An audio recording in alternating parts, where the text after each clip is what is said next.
Welcome students to the 33rd lecture of biology.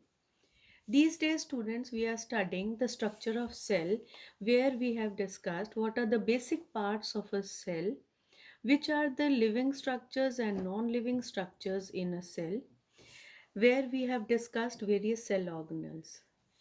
Now continuing with the discussion of other cell organelles, today we are to the second part of the video. We will be discussing first about mitochondria. Mitochondria is a cell organelle, students, which is present in all kind of cells, irrespective of whether it is a plant cell or an animal cell. It is generally called as by the nickname powerhouse of the cell or the energy currency of the cell. This mitochondria, because it is undergoing cellular oxidation of glucose and generating a lot of energy, biochemical energy, in the form of ATP. Mitochondria generally is a saucer shaped or a rod shaped structure which is double membraned. Outer membrane is very smooth, but the inner membrane, it is thrown into finger like folds. So students, you can see all these finger like folds over here, and within the whole mitochondria, within the membranes, there is a jelly like substance which is called as the matrix, also called as the ground substance, similar like the cytoplasm of a cell. The finger like foldings, they are called as the cristae, and within the cristae on the sides there are certain tennis racket like structures which are called as oxysomes, or also called as elementary particles. Next we are to the cell organelle which is called as plastids. Plastid, students, is confined only to the plant cells. It is never found in the animal cells. They are also double walled or double membrane structures which are having within them and also a jelly like substance called stroma, and certain coin like structures which are called thylakoid. These coin like structures, when piled up together, each pile is called as grana. Then these plastids, they are also capable of division and self duplicating, just like the mitochondria can also do it, to produce large number of plastids of their own kind. Depending upon what kind of features the plastids have, they are of two types. One is the chromoplast, which is called the colored plastid because it is having various pigments present in it which can impart color to the part of the plants. Another type is the leucoplast, which are called as the colored plastids or the non-pigmented plastids also. Firstly, about the chromoplasts, they are further of two types. One category is photosynthetically active plastids, and the second category is photosynthetically inactive plastids. Now, why these are called photosynthetically active plastids? Because these plastids, they have those pigments which are undergoing the phenomena of photosynthesis. They are of three types. The chromoplast, which are imparting green color because they are having the most popular pigment called the chlorophyll, which is and xanthophyll, which is found in the green parts of the plant. Rhodoplast, which are found in the red algae. Pheoplast, which is found in the brown algae. Coming on to the second category of chromoplast is photosynthetically inactive plastids. Why they are called inactive plastids? Because they have a pigment which is not undergoing the phenomena of photosynthesis, and they are having pigments. They are called as carotene and xanthophyll, and they impart color to the various other parts of the plant apart from the green plants. Leucoplast, the second category, it is non-pigmented plastid, and it is only and only helping in the storage of food. And according to what food they store, they can be amyloplast, storing starch and carbohydrates, proteinoplast, storing proteins, eleoplast, storing the fats. According to this, if we compare the three types of plastids, chromoplast, the chloroplast, and the leucoplast, talking of chloroplast, green colored plastids because they are having the green pigment chlorophyll, and it is imparting color to the green leaves and the young stems of the plant undergoing photosynthesis. Chromoplast impart, and they are having those pigments which are apart from the green pigment, and they are imparting color to the flowers, fruits, and the other parts of the plant. uh, they help in attraction of the insects during pollination. Leucoplast only storing food, present in the storage regions of the plant like the cortex of the leaves, the stems, and the roots, as well as in the fruits and the seeds. Depending upon these three types, they can have different shapes also. So you can see the chloroplast, the chromoplast, and the leucoplast showing the different shapes and sizes. The next cell organelle is the centrosome. Now, this centrosome is actually a cell organelle which is found only and only in animal cells, and that too near the nucleus.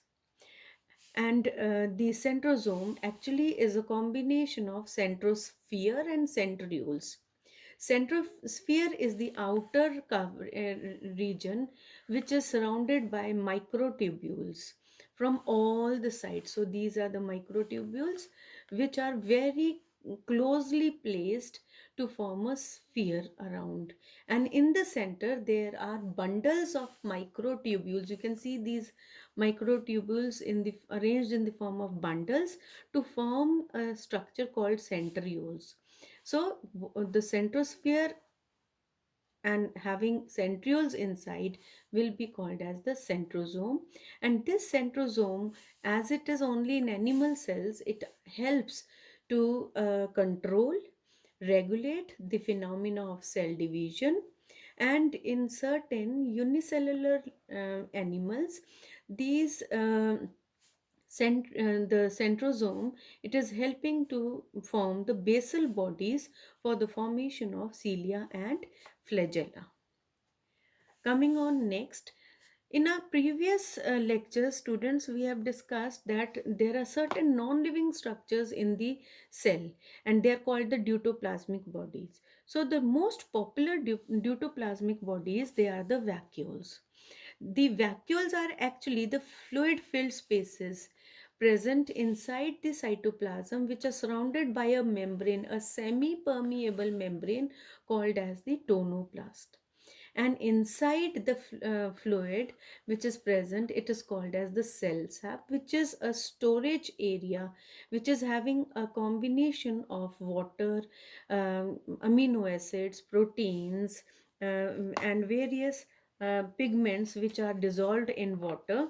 They are also present in the cell sap. And this cell sap, it is also helping to maintain the pH value of a cell. If we say these storage sacs, they are present in which kind of cells? We say that in animal cells, they are very small, very few in number, or at times absent also. Only in unicellular animals like amoeba, paramecium, they can be as the food vacuole helping in digestion of food, or as a contractile vacuole to regulate the amount of water level in the cell and undergoing osmoregulation. Talking about in the plant cells, it is a large vacuole, so much large that it can at times push the nucleus as well as other cell contents on the sides of a cell, and this vacuole present in the center in a plant cell is helping for storage and exchange of fluids in it. Next is the largest structure of a cell, which is called as the nucleus.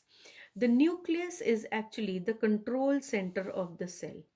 Generally, it is said that a cell which is without a nucleus will be never be existing, and it will not have any future, because it is this nucleus, it is the control center controlling all the metabolic activities and giving directions directly or indirectly to perform those metabolic activities within a cell. Talking about the structure of the cell, students, the nucleus, it is also a double membrane structure, which is this double membrane is called the nuclear membrane or the nuclear envelope.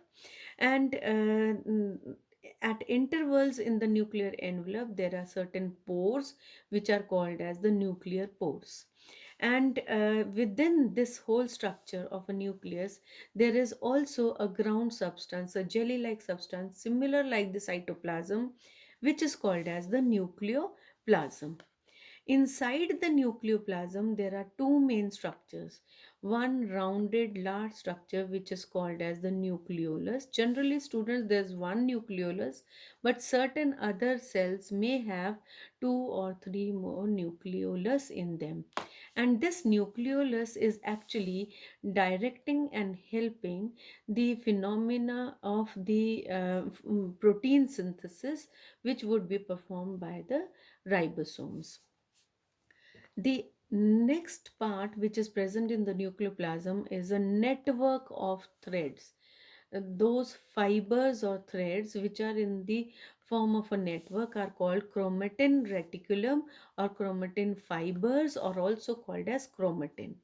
Now, this chromatin fiber, whenever a cell is dividing, they shrink, they condense and become rod like structures which are called as chromosomes. So, you can see over here they are as a chromatin fibers, and over here this cell shows that this cell is ready for cell division.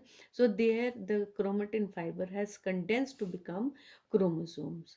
Now, this each chromosome is actually what? It is a highly coiled structure formed by the highly coiled DNA.